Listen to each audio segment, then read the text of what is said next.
Hello po sa inyong lahat mga ka-crypto. Ako po si Pinoy Crypto Trader at sa video na ito ay atin pong pag-uusapan ang aking technical analysis dito po kay Fluky Ino ngayon pong September 18 taong 2024. Pero quick update lamang po tayo rito kaya diretso na po tayo sa pagti-technical analysis sa kanyang daily chart time frame na ito.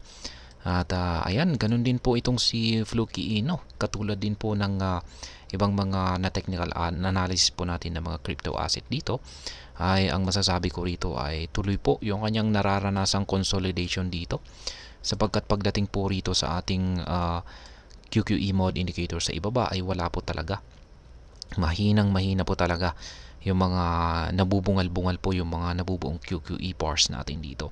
Kapag ganyan po yung nakikita natin dito na yan may mga blanco na yan, mga araw kung saan ay walang nabo na QQE bars ay ibig pong sabihin yan ay sobrang tamlay ng market ni Fluky Ino. Kaya yan at ibig pong sabihin nito ay nauuwi lamang po sa pagko-consolidate ang market price ni Fluky Ino or wala itong kakayahan na magbasag ng mga support or resistance. Kaya yan ang isang aking basihan kung bakit ko nasabi na patuloy lamang po ang nararanasan na consolidation nitong si Fluky Ino sa mga paparating na araw. Yung ating Hall Street indicator naman dito ay ganun din po. Maliit pa yung kanyang pangangatawan. Wala pong gaanong sapat na momentum ito. Maski nagbibigay po ito ng bearish na signal pero wala pa po itong gaanong sapat na momentum. Yung gusto po nating makita rito ay yung lumaki yung kanyang pangangatawan na katulad po nito. Ayan, ganyan po yung sukat na gusto nating makita na ayan, kapag lumaki yung kanyang sukat. Ayan, ay ganito po dapat kataba yung kanyang magiging sukat.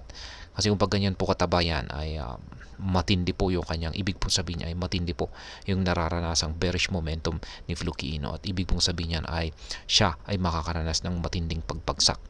Kaya yan, pero habang ganito po yung kanyang sukat ay nananatiling mahina pa rin po ang momentum nitong si Fluky Ino. Pwede po siyang bumagsak pero bahagya lamang po yung kanyang mararanasang pagpagsak.